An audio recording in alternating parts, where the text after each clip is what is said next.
평소처럼 예배가 끝난 후 나가는 길이었습니다. 목사님이 잠시 따로 보자며 저를 자기 방으로 오라고 했습니다. 그리고 저는 교회 목사와 단둘이 있었습니다. 요즘 힘이 없으세요? 자매님 무슨 걱정거리라도 있나요? 저는 속에 담아두었던 이야기를 하게 되었습니다. 그런 일이 있군요. 남편분과 서먹서먹한 건 자매님이 잘못한 게 아니에요. 제가 특별히 기도해 드리겠습니다. 그러다 갑자기 뒤에서 목사님이 저를 안아줬습니다. 그런데 뿌리칠 수가 없었어요. 저도 몸이 거부를 하지 않았습니다. 뒤에서 낯선 남자가 안아주는 게 얼마만인지 나쁘지 않았습니다. 마지막까지 보시면 소름 돋는 반전이 기다립니다. 댓글로 여러분의 생각을 들려주세요. 구독과 좋아요는 더 좋은 콘텐츠 제작에 큰 힘이 됩니다. 오늘도 주님께서 주신 하루를 감사히 시작하겠습니다. 정자는 작은 목소리로 기도하며 계단을 내려갔습니다. 오래된 교회라 엘리베이터는 고장난 지 벌써 일주일째였죠. 세월의 흔적이죠. 하지만 정자에게는 이런 작은 불편함조차 감사한 일상의 일부였습니다. 교회까지는 걸어서 10분 거리입니다. 새벽 기도회에 참석하는 것이 정자의 하루 일과 중 가장 소중한 시간이었죠. 남편이는 작년에 회사에서 명예퇴직을 했습니다. 30년간 성실히 다닌 회사였지만 구조조정이라는 차가운 현실 앞에서는 어쩔 수 없었죠. 이제 남편은 하루 종일 집에만 있습니다. 텔레비전을 보거나 신문을 읽으며 시간을 보내지만 정자가 보기에는 영 생기가 없어 보였습니다. 하지만 남편한테는 최고의 쉬는 시간이었습니다. 여보, 나 새벽 기도 다녀올게요. 정자가 말하면 남편은 대답도 없이 고개만 끄덕였습니다. 예전에는 함께 교회에 다녔지만 퇴직 후로는 주일 예배조차 빠뜨리는 일이 많아졌죠. 정자는 속상했지만 억지로 끌고 갈 수도 없는 노릇이었습니다. 교회에 도착하자 벌써 몇몇 권사님들이 와 계셨습니다. 정자 자매님, 오늘도 일찍 오셨네요. 박미경 권사가 반갑게 인사했습니다. 정자는 미소를 지으며 자리에 앉았습니다. 이곳만큼은 마음이 편안해지는 곳이었죠. 담임 목사인 박영민 목사가 강단에 올라섰습니다. 50대 중반의 나이지만 여전히 카리스마가 넘치는 모습이었습니다. 사랑하는 성도 여러분, 오늘도 주님께서 허락하신 새로운 하루를 맞이했습니다. 박 목사의 목소리는 언제 들어도 따뜻하고 힘이 있었죠. 기도 시간이 되자 정자는 무릎을 꿇고 간절히 기도했습니다. 주님, 우리 집 남편이 다시 힘을 찾을 수 있게 해주세요. 아들 민수도 직장일로 바쁘다고 집에도 잘 안 와요. 손주들 얼굴 보는 것만이 제 낙인데 그마저도 쉽지 않습니다. 제가 뭔가 잘못하고 있는 건 아닐까요? 새벽 기도를 마치고 집으로 돌아가는 길, 정자의 마음은 여전히 무거웠습니다. 시장에서 장을 보며 오늘 저녁 뭘 해줄까 생각했지만 남편은 뭘 먹어도 맛있다고 하지 않았죠. 예전처럼 맛있다, 고맙다 하던 모습은 온데간데 없었습니다. 집에 돌아와서 남편을 깨우고 아침밥을 차려줬습니다. 오늘은 뭐 하실 거예요? 정자가 물었지만 남편은 별로 할 게 없지, 뭐라며 시큰둥한 반응이었습니다. 정자는 속으로 한숨을 쉬었습니다. 이런 생활이 언제까지 계속될까 싶었죠. 그나마 교회에서 보내는 시간만이 위안이었습니다. 곧 찾아올 변화가 얼마나 크고 충격적인 것인지를 말이죠. 새벽 기도회가 끝나고 집으로 돌아가려던 정자를 박영민 목사가 불러 세웠습니다. 정자 자매님, 잠깐 시간 좀 내주실 수 있나요? 목사의 목소리에는 평소와 다른 따뜻함이 묻어 있었죠. 정자는 가슴이 두근거렸습니다. 목사님이 개인적으로 부르는 일은 흔치 않았거든요. 네, 목사님. 무슨 일이세요? 정자가 조심스럽게 물었습니다. 박 목사는 정자를 목사실로 안내했죠. 아담한 공간에는 성경과 신약 서적들이 가득했고 벽에는 십자가와 목사님 가족 사진이 걸려 있었습니다. 정자는 이런 곳에 앉아 있는 것만으로도 마음이 숙연해졌어요. 자매님께서 요즘 많이 힘들어 보이세요. 얼굴에 근심이 가득하신 것 같아서요. 박 목사의 말에 정자는 깜짝 놀랐습니다. 자신이 힘든 티를 그렇게 내고 있었나 싶었죠. 아니에요, 목사님. 별일 없습니다. 정자가 손사래를 쳤지만 박 목사는 고개를 저었습니다. 목사님이 갑자기 저의 손은 잡으면서 말했습니다. 조금 마음속으로 설렜습니다. 이 나이에 다른 잘생긴 목사가 저의 손을 잡으니 저도 모르게 부끄러워졌습니다. 자매님, 주님 앞에서는 거짓말하시면 안 되죠. 저에게 솔직하게 말씀해 보세요. 남편분께서 작년에 퇴직하신 후로 힘드시죠? 따뜻한 손으로 절 잡으며 말하는데 박 목사의 말이 정자의 마음을 꿰뚫었습니다. 정자의 눈가에 눈물이 맺혔어요. 이렇게 자신의 마음을 알아주는 사람이 있다는 게 얼마나 고마운지 몰랐습니다. 목사님, 정말 힘들어요. 남편은 하루 종일 집에만 있으면서 아무 말도 안 해요. 아들도 바쁘다고 연락도 잘 안 하고요. 제가 뭘 잘못한 건지 모르겠어요. 정자는 그동안 속에 담아두었던 이야기를 쏟아냈습니다. 박 목사는 고개를 끄덕이며 절 안아주며 진지하게 들어주었죠. 자매님이 잘못한 게 아니에요. 남자들은 원래 퇴직 후에 방황하는 시기가 있어요. 시간이 지나면 괜찮아질 거예요. 박 목사는 정자의 손을 꼬곡 잡았습니다. 제가 자매님을 위해 특별히 기도해 드릴게요. 하나님께서 분명히 길을 열어주실 거예요. 그날부터 박 목사는 정자에게 특별한 관심을 보였습니다. 새벽 기도 후에도 개인적인 대화 시간을 가지곤 했죠. 자매님은 정말 믿음이 깊으세요. 이런 어려운 상황에서도 하나님을 의지하려는 모습이 아름다워요. 박 목사의 칭찬에 정자는 자신도 모르게 기뻐했습니다. 몇 주가 지나자 박 목사는 정자에게 더욱 가까이 다가왔습니다. 자매님, 제가 자주 혼자 기도하러 가는 곳이 있어요. 조용한 곳인데 함께 가서 기도하면 어떨까요? 정자는 망설였습니다. 하지만 목사님의 제안을 거절하기가 쉽지 않았죠. 목사님, 그런 게 괜찮을까요? 다른 교인들이 오해하면. 정자의 걱정에 박 목사는 웃으며 대답했습니다. 자매님, 우리는 하나님 앞에서 기도하는 거예요. 순수한 마음으로 기도하는데 뭐가 문제가 되겠어요? 첫 번째 만남은 교회 근처 작은 카페였습니다.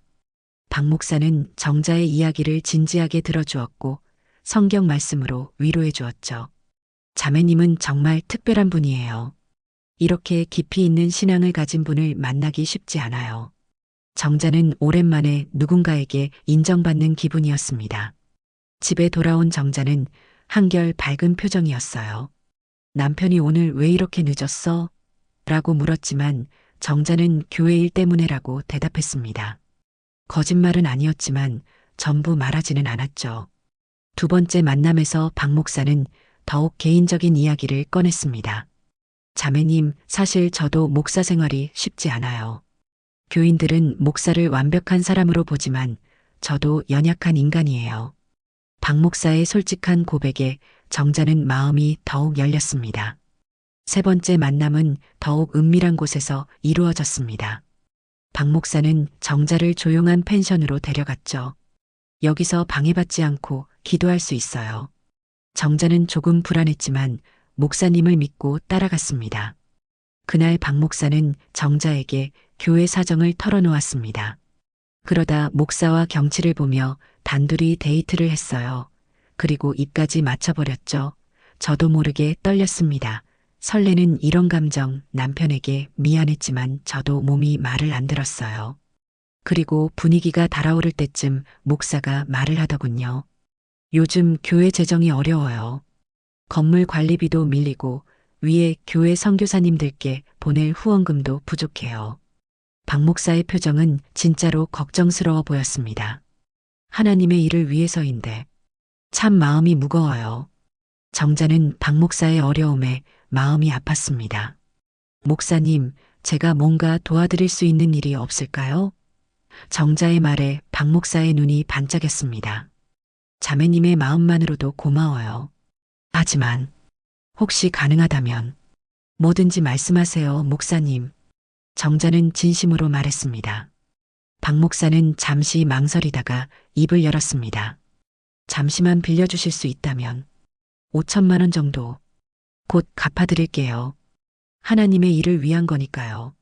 정자는 충격을 받았습니다. 5천만 원이라는 돈은 결코 작은 금액이 아니었죠. 하지만 목사님의 간절한 눈빛을 보니 거절하기가 어려웠습니다. 목사님, 그런 큰 돈을. 정자가 망설이자 박 목사가 정자의 손을 꼭 잡았습니다. 자매님, 저를 믿어주세요. 하나님께서 분명히 길을 열어주실 거예요. 정자는 며칠 밤을 뜬 눈으로 지새웠습니다. 5천만 원이라는 돈이 머릿속에서 떠나지 않았어요. 그 돈은 남편이의 퇴직금 일부였습니다. 두 사람의 노후를 위해 꼭 필요한 돈이었죠. 하지만 박 목사 얼굴이 계속 떠올랐습니다. 간절한 부탁을 거절할 수가 없었습니다. 여보, 요즘 왜 이렇게 뒤척여? 잠을 못 자잖아. 남편이 걱정스럽게 물었습니다. 정자는 괜찮다고 대답했지만 속마음은 복잡했어요. 남편에게 말할 수도 없고 혼자 결정하기에는 너무 큰 돈이었거든요. 결국 정자는 박 목사를 만나기로 했습니다. 목사님, 그 돈 말인데요. 저희 집 사정도 넉넉하지 않아서. 정자가 조심스럽게 말을 꺼냈습니다. 박 목사는 정자의 손을 꼭 잡으며 말했어요. 자매님, 하나님께서 자매님을 통해 역사하고 계세요. 이건 단순한 돈 문제가 아니라 믿음의 문제예요. 하지만 목사님, 그렇게 큰 돈을. 정자가 망설이자 박 목사의 표정이 진지해졌습니다. 자매님, 저를 믿지 못하시는 건가요? 제가 언제 거짓말을 했나요? 박 목사의 말에 정자는 죄송한 마음이 들었어요. 목사님을 의심한 자신이 잘못된 것 같았죠. 그렇게 아무도 없을 때 저희는 안고 있었고 심장이 뛰었습니다. 마치 연인 같았습니다. 오랫동안 봐왔던 목사님이기도 했고 매일매일 부지런한 모습에 목사의 믿음이 갔습니다. 그래서 깨끗한 목사의 얼굴과 믿음의 참 목소리, 저는 빌려줘도 되겠는 확신이 들기 시작했어요. 일주일 후 정자는 마침내 결심을 했습니다. 남편이 외출한 사이에 통장을 들고 은행에 갔어요. 손이 떨렸지만 어쩔 수 없었습니다. 5천만 원 출금해 주세요. 은행 직원이 큰 금액이라며 확인을 요청했지만 정자는 단호하게 대답했습니다. 그날 저녁 정자는 박 목사에게 돈을 건넸습니다. 목사님, 하나님의 뜻이라고 믿고 드려요. 하지만 정말 빨리 갚아주세요. 남편이 알면 큰일이에요. 박 목사는 정자의 손을 꼭 잡으며 고마워했습니다. 자매님, 정말 감사해요. 한 달 안에 꼭 갚아드릴게요. 약속드려요. 하지만 한 달이 지나도 박 목사로부터 아무 연락이 없었습니다. 정자는 불안해지기 시작했어요. 새벽 기도 때 박 목사에게 조심스럽게 물어봤습니다. 목사님, 그 일은 어떻게 되어가고 있나요? 박 목사는 미안한 표정으로 대답했어요. 아, 그 일 말이죠? 조금만 더 기다려주세요. 곧 해결될 거예요. 2달, 3달이 지나도 상황은 마찬가지였습니다. 정자는 점점 초조해졌어요. 남편이 통장 정리를 하다가 돈이 없어진 걸 알게 될까봐 전전긍긍했습니다. 어느 날 남편이 물어봤어요. 여보, 우리 통장에서 돈이 좀 빠져나간 것 같은데? 정자는 가슴이 철렁했습니다. 아, 그게 교회에서 급한 일이 있어서. 정자가 얼버무렸습니다. 남편이 의아한 표정이었지만 더 이상 묻지 않았어요. 하지만 정자는 이제 한계에 달했습니다. 박 목사에게 똑똑히 말해야겠다고 생각했죠. 그날 밤 정자는 박 목사에게 문자를 보냈습니다. 목사님, 내일 꼭 만나서 이야기해야겠어요. 더 이상 기다릴 수 없어요. 박 목사는 다음 날 오후에 만나자고 답장을 보내왔습니다. 약속 장소는 예전에 자주 가던 조용한 카페였어요. 하지만 이번 박 목사의 분위기는 달랐습니다. 예전처럼 따뜻하지 않았죠. 자매님, 무슨 급한 일이 있나요? 박 목사의 목소리에는 차가운 기운이 있었습니다. 목사님, 돈 이야기예요. 벌써 몇 달이 지났는데 아직도. 정자가 말하기도 전에 박 목사가 손을 들어 막았습니다. 자매님, 그 돈은 하나님의 일에 쓰인 거예요. 헌금이라고 생각하시면 되겠네요. 정자는 귀를 의심했습니다. 목사님, 무슨 말씀이세요? 분명히 빌려주는 거라고 하셨잖아요. 정자의 목소리가 커지자 박 목사는 주위를 둘러보며 쉿소리를 냈어요. 자매님, 목소리 좀 낮춰주세요. 목사님, 저 정말 힘들어요. 남편한테 들키면 어떡해요? 정자의 눈에는 눈물이 고였습니다. 하지만 박 목사의 반응은 냉담했어요. 자매님, 그건 자매님이 알아서 하실 일이죠. 저는 교회 일로 바빠서. 정자는 충격을 받았습니다. 이게 그 따뜻하던 목사님의 모습인가 싶었어요. 목사님, 정말 이러시는 거예요? 저를 이렇게 대하시는 거예요? 정자의 목소리는 떨렸습니다. 박 목사는 잠시 침묵하다가 입을 열었습니다.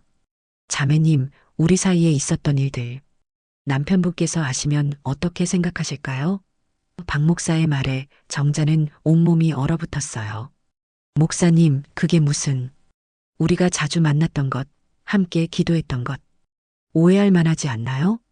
박 목사의 말은 협박이었습니다. 정자는 무릎에 힘이 빠지는 것을 느꼈어요. 목사님, 설마 그런 뜻으로 자매님이 먼저 접근한 거 아닌가요? 외로우니까 목사인 저에게 의지하려고 했던 거죠. 박 목사의 말은 칼날처럼 정자의 가슴을 찔렀습니다. 정자는 말을 할 수가 없었어요.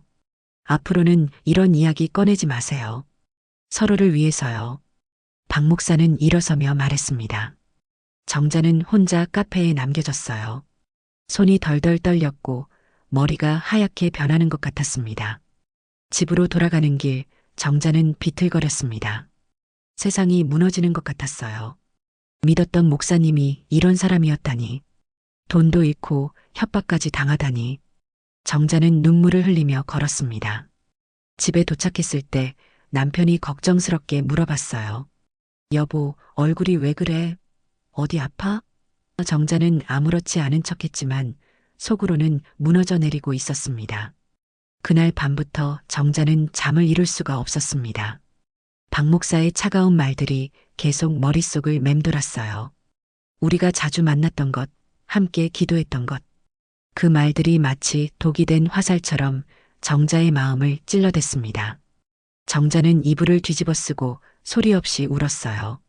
며칠 후 새벽 기도회에 나간 정자는 박 목사와 마주쳤습니다. 하지만 박 목사는 정자를 못 본 척했어요. 예전처럼 따뜻하게 인사하지도 않았죠. 정자는 가슴이 답답했습니다. 이게 현실인가 싶었어요. 기도 시간에도 정자는 집중할 수가 없었습니다. 주님, 제가 뭘 잘못한 건가요? 왜 이런 일이 생기는 건가요? 정자의 기도는 하소연에 가까웠어요. 옆에 앉은 박미경 권사가 정자의 모습을 유심히 지켜봤습니다. 새벽 기도가 끝나고 집으로 돌아가려는 정자를 박미경 권사가 불러 세웠습니다. 정자 자매님, 잠깐만요. 할 말이 있어요. 박미경의 표정은 심각해 보였어요. 정자는 가슴이 두근거렸습니다. 혹시 무슨 일을 알고 있는 건 아닐까 싶었죠. 커피 한잔 하면서 이야기해요. 박미경은 정자를 근처 카페로 데려갔습니다. 조용한 구석자리에 앉아 박미경이 조심스럽게 입을 열었어요. 정자 자매님, 혹시 목사님께 돈 빌려주신 적 있으세요? 정자는 깜짝 놀랐습니다. 어떻게 이런 걸 알고 있는 걸까요? 미경 권사님, 그걸 어떻게... 정자의 당황한 모습을 본 박미경이 한숨을 쉬었습니다. 역시 그렇구나. 미경 권사님도 혹시... 정자가 떨리는 목소리로 물었습니다. 박미경은 고개를 끄덕였어요. 네, 저도요. 3천만 원을 빌려줬는데 벌써 반년이 넘었어요. 박미경의 목소리에는 깊은 한숨이 섞여 있었습니다. 그럼 목사님이 다른 분들한테도... 정자는 말을 잇지 못했어요. 박미경이 정자의 손을 꼭 잡았습니다. 정자 자매님, 우리만이 아닌 것 같아요. 요즘 교회에서 이상한 소문들이 돌아요. 박미경의 말에 정자는 온몸이 떨렸습니다. 어떤 소문이요? 박미경은 주위를 살피며 작은 목소리로 말했어요. 최영애 집사님도 비슷한 일을 당했다는 이야기가 있어요. 그리고 김순옥 권사님도. 정자는 믿을 수가 없었습니다. 그럼 목사님이 일부러 말을 하다가 정자는 입을 막았어요. 너무 충격적인 사실이었습니다. 박미경이 고개를 끄덕였어요. 저도 처음엔 믿기 어려웠어요. 하지만 점점 확신이 서요. 미경 권사님, 그럼 우리가 어떻게 해야 하죠? 정자의 목소리는 절망적이었습니다. 박미경이 정자를 위로했어요. 일단 다른 피해자들을 더 찾아봐야겠어요. 혼자서는 아무것도 할 수 없어요. 그날부터 박미경과 정자는 조심스럽게 다른 교인들에게 접근했습니다. 처음에는 아무도 말하려 하지 않았어요. 하지만 박미경이 먼저 자신의 일을 털어놓자 하나둘 입을 열기 시작했습니다. 최영희 집사는 2천만 원을, 김순옥 권사는 4천만 원을 빌려줬다고 했어요. 모두 같은 수법이었습니다. 처음에는 개인적인 상담을 핑계로 접근하고 점점 친밀해지면서 교회 재정 어려움을 이야기했죠. 그리고 마지막에는 협박으로 입을 막았습니다. 우리가 이렇게 당하고만 있을 수는 없어요. 최영의 집사가 분노에 찬 목소리로 말했습니다. 하지만 김순옥 권사는 걱정스러워했어요. 하지만 우리가 증거가 있나요? 목사님은 부인할 거예요. 정자는 그제서야 박 목사의 치밀함을 깨달았습니다. 모든 일을 개인적인 만남에서 처리했고 문서나 증거를 남기지 않았어요. 심지어 돈을 받을 때도 현금으로만 받았죠. 일주일 후 피해자들이 다시 모였습니다. 이번에는 더 많은 사람들이 왔어요. 정말 놀라운 일이었습니다. 피해자가 무려 10명이나 되었어요. 피해 금액을 합치면 3억 원이 넘었습니다. 이건 단순한 사기가 아니에요. 체계적이고 계획적인 범죄예요. 이번에는 비교적 젊은 안정의 집사가 말했습니다. 안정이는 예전에 법무팀에서 일한 경험이 있었어요. 우리가 법적으로 대응해야 해요. 하지만 나이 많은 권사님들은 걱정이 앞섰습니다. 교회가 망신당하면 어떡하죠? 다른 교인들이 뭐라고 할까요?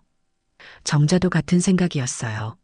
지금까지 다닌 교회가 이런 일로 시끄러워지는 게 마음 아팠습니다. 권사님들, 지금 우리가 걱정할 게 그게 아니에요. 안정희가 단호하게 말했습니다. 목사님이 더 많은 피해자를 만들기 전에 막아야 해요. 우리만 당하고 끝날 문제가 아니에요. 박미경이 정자를 바라봤습니다. 정자 자매님, 어떻게 생각하세요? 정자는 한참을 고민했어요. 가족들이 알게 되면 어떡할까? 교회 사람들이 자신을 어떻게 볼까? 하지만 더 중요한 건 이런 일이 계속되어서는 안 된다는 것이었습니다. 저도 안정희 집사님 말에 동의해요. 우리가 나서지 않으면 또 다른 피해자가 생길 거예요. 정자의 말에 다른 사람들도 고개를 끄덕였습니다. 그날 밤 정자는 오랜만에 깊이 잠들었습니다. 물론 앞으로 어떤 일이 일어날지 두렵긴 했지만 혼자가 아니라는 사실만으로도 위안이 되었어요. 더 이상 혼자서 이 무거운 짐을 져야 하는 건 아니었으니까요. 피해자들이 모여서 대응 방안을 논의하던 중 박 목사는 이미 무언가를 눈치채고 있었습니다. 주일 예배 시간에 박 목사가 강단에 올라서서 평소와 다른 설교를 했어요. 사랑하는 성도 여러분, 요즘 우리 교회에 마귀의 역사가 일어나고 있습니다. 박 목사의 목소리는 평소보다 더욱 힘이 있었습니다. 어떤 사람들이 저를 모함하려고 거짓 소문을 퍼뜨리고 있어요.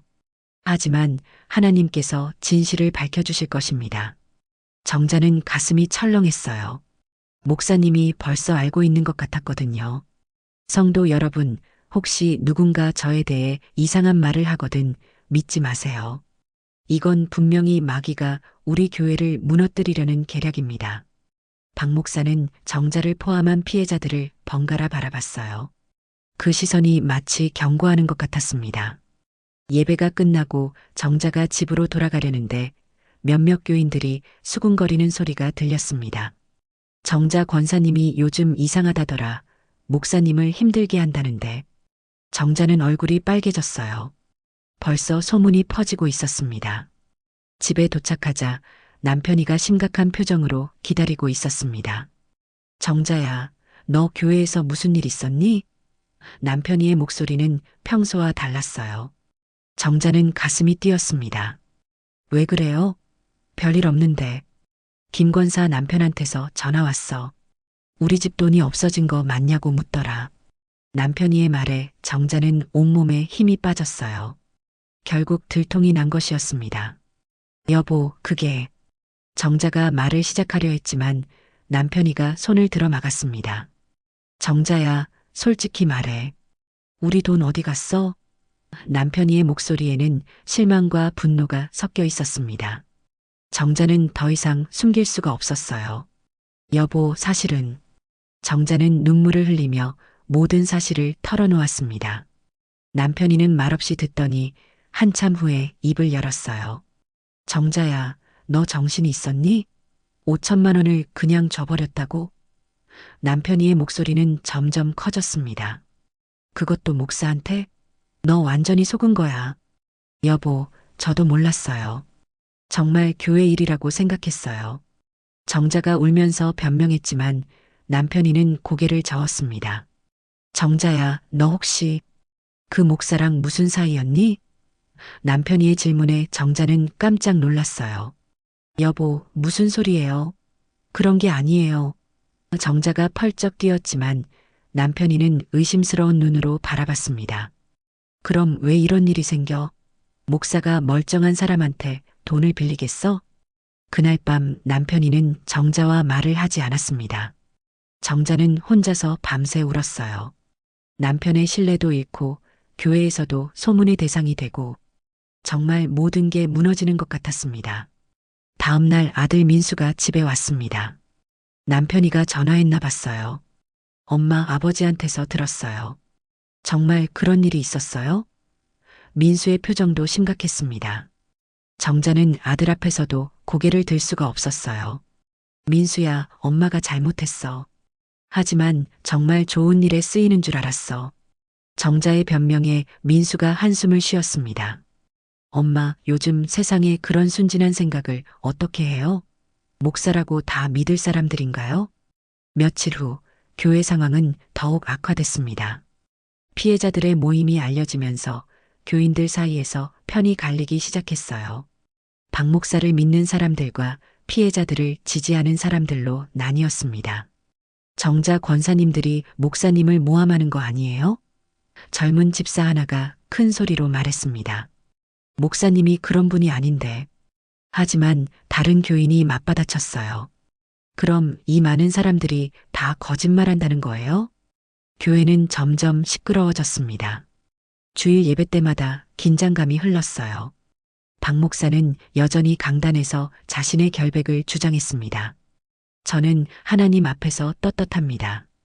저를 시험하는 것은 마귀의 역사입니다. 정자는 교회에 나가는 것조차 괴로워졌습니다. 사람들의 시선이 부담스러웠어요. 어떤 사람들은 동정하는 눈으로, 어떤 사람들은 의심하는 눈으로 바라봤습니다. 정자는 점점 위축됐어요. 더 힘든 건 집에서의 분위기였습니다. 남편이 여전히 정자를 차갑게 대했어요. 너 때문에 우리 집안이 망신당했어. 동네 사람들이 뭐라고 하는지 알아? 남편의 말은 정자의 마음을 깊이 상처 입혔습니다. 손주들이 놀러와도 예전 같지 않았어요. 민수 며느리는 정자를 대하는 태도가 달라졌습니다. 어머니, 앞으로는 이런 일 없도록 조심하세요. 며느리의 말에는 원망이 섞여 있었어요. 어느 날 밤 정자는 혼자서 울고 있었습니다. 모든 게 다 무너져 내리는 것 같았어요. 가정도, 교회도, 사회적 체면도. 내가 뭘 잘못했다고 이런 일이. 정자는 자신을 원망했습니다. 그때 박미경 권사한테서 전화가 왔어요. 정자 자매님, 안정희 집사가 변호사를 소개해 주겠다고 해요. 우리 모두 만나서 상의해봐요. 박미경의 목소리에는 희망이 있었습니다. 미경 권사님, 저는 정말 힘들어요. 집에서도 교회에서도 제가 설 곳이 없어요. 정자가 울먹이며 말했습니다. 박미경이 정자를 위로했어요. 자매님, 우리가 포기하면 안 돼요. 끝까지 싸워야 해요. 정자는 창밖을 바라보며 생각했습니다. 정말 이 모든 시련을 견뎌낼 수 있을까?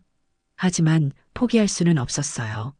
자신뿐만 아니라 다른 피해자들을 위해서라도 끝까지 가봐야 했습니다. 정자는 며칠간 집에만 있으면서 깊이 생각했습니다. 모든 게 무너진 것 같았지만 동시에 뭔가 분명해지는 것도 있었어요. 더 이상 혼자 끙끙 앓고 있을 수는 없다는 생각이 들었습니다. 박미경 권사의 말이 맞았어요. 포기하면 안 되는 거였죠.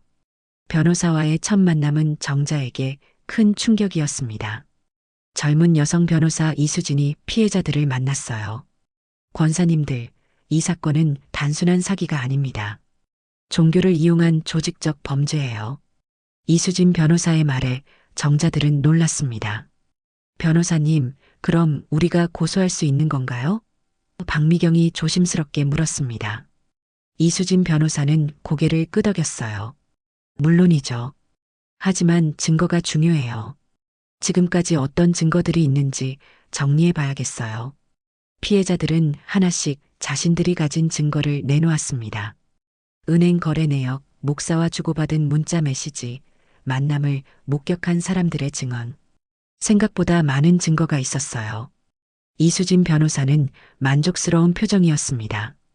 권사님들, 이 정도면 충분히 승소 가능성이 있어요. 하지만 한 가지 더 필요한 게 있어요. 변호사가 잠시 말을 멈췄습니다. 녹음 파일이나 더 직접적인 증거가 있으면 좋겠어요. 안정희 집사가 손을 들었어요. 변호사님, 사실 제가 마지막에 목사님과 통화할 때 녹음을 해뒀어요. 혹시나 해서. 안정희의 말에 다른 피해자들이 놀랐습니다. 정말요? 뭐라고 하던가요? 안정희가 핸드폰을 꺼내 녹음 파일을 틀었습니다. 박 목사의 목소리가 흘러나왔어요. 집사님, 그런 돈 이야기는 이제 그만하세요. 그리고 다른 사람들한테 이상한 말 하지 마세요. 서로를 위해서. 녹음 파일에는 박 목사의 협박성 발언이 그대로 담겨 있었습니다. 이수진 변호사가 눈을 빛냈어요. 이거 정말 결정적인 증거네요. 이제 고소장을 작성할 수 있겠어요. 피해자들은 처음으로 희망을 품었습니다. 드디어 제대로 된 반격을 시작할 수 있게 된 거였죠. 하지만 정자의 마음은 여전히 무거웠어요. 집에서의 상황이 개선되지 않았거든요. 남편이 여전히 정자에게 차갑게 굴었고 아들 민수도 자주 연락하지 않았습니다. 정자는 외로웠어요. 어느 날 저녁 정자는 용기를 내서 남편에게 다가갔습니다. 여보, 우리 이야기 좀 해요. 남편이 텔레비전을 보다가 정자를 쳐다봤어요. 뭔 이야기? 목소리는 여전히 차가웠습니다. 여보, 저 정말 잘못했어요. 하지만 이제 제대로 해결하려고 해요. 변호사도 만났고 고소도 할 거예요. 정자의 말에 남편이 한숨을 쉬었습니다. 정자야, 이미 물 엎어진 건 어쩔 수 없잖아. 돈은 돌려받을 수 있겠어? 변호사님이 가능성 있다고 하셨어요. 하지만 시간이 걸릴 거래요. 정자가 조심스럽게 대답했습니다. 남편이 잠시 생각하더니 입을 열었어요. 정자야, 나도 화가 많이 났어. 하지만 너도 피해자잖아. 남편의 말에 정자의 눈에 눈물이 고였습니다. 여보, 고마워요. 저 혼자서는 힘들었어요. 남편이 정자의 손을 잡았어요. 우리 같이 싸우자. 그 목사놈을 그냥 두면 안 되겠어. 며칠 후 드디어 고소장이 접수됐습니다. 피해자 15명이 공동으로 박영민 목사를 사기와 협박 혐의로 고소한 것이었어요. 이 소식이 알려지자 교회는 완전히 시끄러워졌습니다. 박 목사는 주일 예배에서 격앙된 목소리로 외쳤습니다. 사랑하는 성도 여러분, 저는 억울합니다. 이것은 명백한 모함이에요. 하지만 교인들의 반응은 예전과 달랐어요. 의혹의 눈초리로 바라보는 사람들이 많아졌습니다. 더 놀라운 일이 기다리고 있었어요. 담당 검사가 사건을 검토한 후 정자들을 불렀습니다. 권사님들, 이 사건의 담당 판사가 정해졌는데요. 검사가 잠시 말을 멈췄습니다. 최동석 판사님입니다. 최동석 판사님이요? 박미경이 물었습니다. 검사는 미묘한 표정을 지었어요. 사실 최 판사님도 이 사건과 무관하지 않으세요. 최 판사님 부인도 피해자 중 한 분이거든요. 피해자들은 깜짝 놀랐습니다. 판사의 부인도 같은 피해를 당했다니. 이수진 변호사가 말했어요. 이건 정말 특별한 경우네요. 판사님이 개인적으로도 이 사건에 분노하고 계실 거예요. 며칠 후 최동석 판사를 만날 기회가 있었습니다. 60세 정도의 온화한 인상을 가진 분이었어요. 권사님들, 저도 이 사건의 피해자 가족입니다. 제 아내가 똑같은 일을 당했거든요. 판사의 말에 정자들은 위로받는 기분이었습니다. 판사님, 그럼 이 사건을 어떻게 보세요? 정자가 조심스럽게 물었습니다. 최 판사는 단호한 표정으로 대답했어요. 이런 일은 절대 용납할 수 없습니다. 종교를 악용해서 선량한 사람들을 속이는 것은 죄질이 너무 나쁘죠. 하지만 목사라는 직업 때문에 판결이 관대해지지 않을까요? 안정희가 걱정스럽게 물었습니다. 최 판사는 고개를 저었어요. 직업이 중요한 게 아닙니다. 저는 법관으로서 공정하게 판단할 것입니다. 아니, 개인적으로는 더 엄중하게 처벌하고 싶어요. 집으로 돌아가는 길, 정자의 마음은 한결 가벼워졌습니다. 드디어 제대로 된 싸움을 시작할 수 있게 된 것 같았어요. 비록 많은 것을 잃었지만 이제는 되찾을 희망이 생겼습니다. 그날 밤 정자는 오랜만에 깊이 잠들었어요. 악몽 대신 희망찬 꿈을 꾸었습니다. 정의가 승리하고 자신의 억울함이 풀리는 꿈을 말이죠.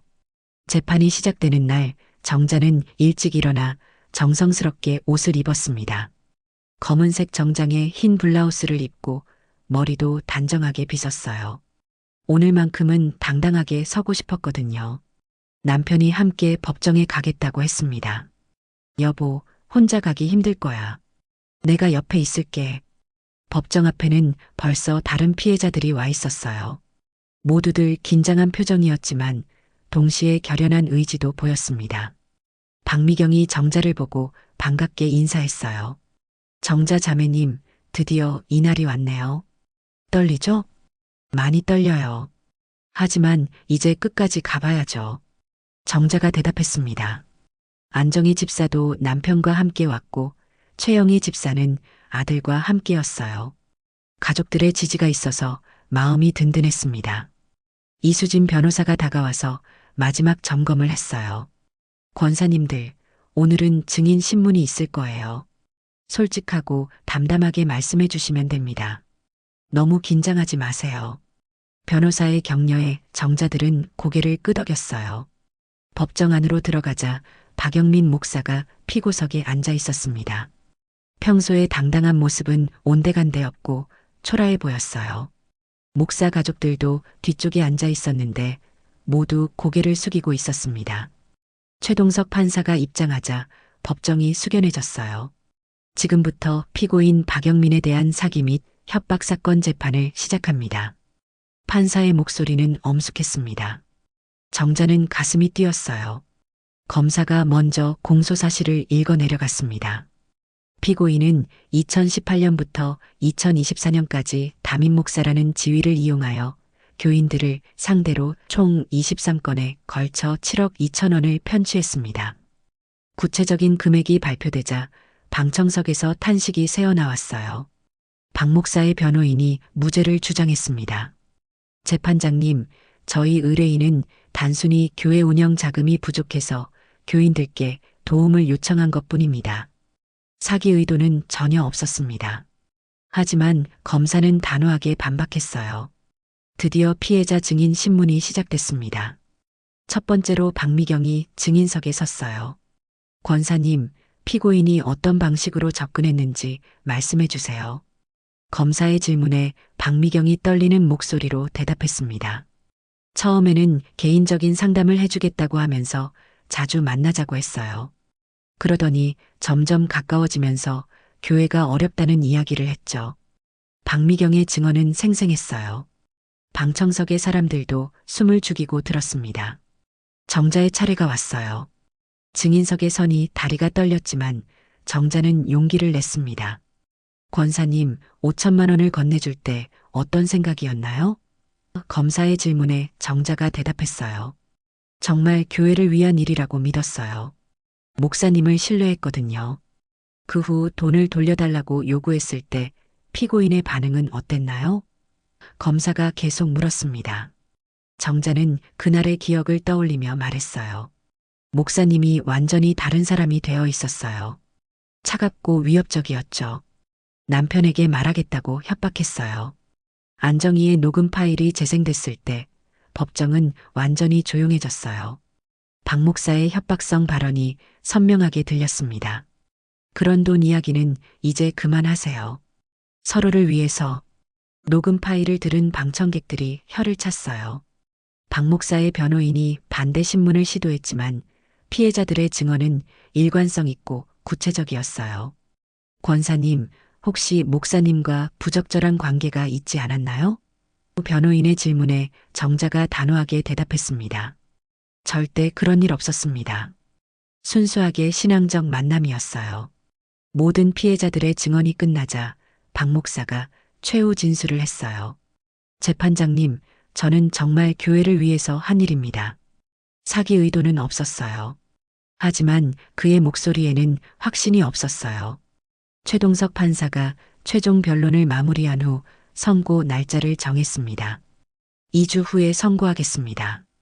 법정을 나오면서 정자는 후련한 기분이었어요. 드디어 자신의 억울함을 다 털어놓은 것 같았거든요. 선고 날이 왔어요. 법정에는 더 많은 사람들이 몰렸습니다. 언론에서도 관심을 가지기 시작했어요. 최동석 판사가 판결문을 읽기 시작했습니다. 피고인 박영민은 담임 목사라는 지위를 악용하여 피고인은 신앙을 빌미로 약자들을 속이고 가정을 파괴했습니다. 죄질이 극히 불량하며 피해자들이 받은 정신적 상처는 회복하기 어렵습니다. 판사의 목소리는 단호했어요. 따라서 피고인에게 징역 20년을 선고하고 피해액 전액을 배상하도록 명합니다. 판결이 선고되는 순간 법정은 눈물바다가 됐어요. 정자를 비롯한 피해자들이 서로 끌어안고 울었습니다. 박 목사는 충격에 빠진 듯 멍하니 앉아 있었어요. 20년이라는 무거운 형량에 놀란 것 같았습니다. 목사 가족들도 오열했어요. 하지만 피해자들에게는 정의가 실현된 순간이었습니다. 법정을 나오면서 정자는 하늘을 올려다봤어요. 구름 사이로 햇빛이 비쳐 들어왔습니다. 마치 모든 어둠이 걷히는 것 같았어요. 이제 정말 새로 시작할 수 있겠어요. 정자가 남편에게 말했습니다. 그래, 우리 다시 시작하자. 남편도 미소를 지으며 정자의 손을 꼭 잡았어요. 길고 긴 악몽이 드디어 끝난 것 같았습니다. 판결이 확정된 후 몇 달이 지났습니다. 정자는 더 이상 그 교회에 다니지 않았어요. 너무 많은 상처와 기억들이 얽혀 있는 곳이었거든요. 대신 집 근처에 있는 작은 교회를 다니기 시작했습니다. 화려하지도 크지도 않았지만 정자에게는 그것이 더 편안했어요. 새로운 교회의 목사님은 70이 넘은 할아버지였습니다. 목소리도 크지 않고 설교도 소박했어요. 하지만 진실한 마음이 느껴졌습니다. 하나님은 우리의 작은 마음도 다 아시고 계셔요. 완벽하지 않아도 괜찮아요. 목사님의 말에 정자는 위로받았어요. 남편과의 관계도 서서히 회복되고 있었습니다. 처음에는 어색했지만 시간이 지나면서 예전보다 더 깊이 대화하게 됐어요. 여보, 그동안 내가 너무 무관심했나 봐. 너를 더 이해하려고 노력할게. 남편의 말에 정자는 눈물이 났습니다. 저도 잘못했어요. 혼자 결정해서 죄송해요. 정자가 사과하자 남편이 정자의 손을 잡았어요. 우리 이제부터는 뭐든지 함께 상의하자. 그게 부부잖아. 두 사람은 서로를 더 깊이 이해하게 됐습니다. 아들 민수도 자주 집에 오기 시작했어요. 엄마, 그동안 힘들었죠? 제가 더 신경 써드릴게요. 민수의 관심에 정자는 고마웠습니다. 손주들도 할머니가 예전보다 더 밝아진 것을 느꼈어요. 할머니, 왜 요즘 더 웃어요? 7살 준호의 순진한 질문에 정자는 웃었습니다. 할머니가 많은 것을 배웠거든. 이제는 더 행복할 수 있을 것 같아. 정자의 대답에 준호가 고개를 끄덕였어요.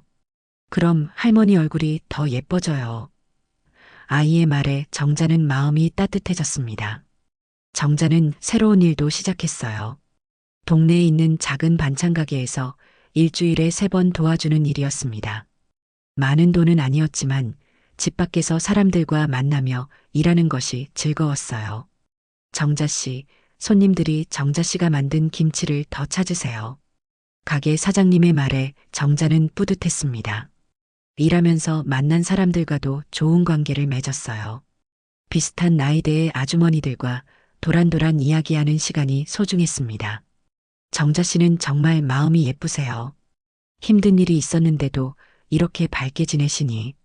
동료의 말에 정자는 겸손하게 대답했어요.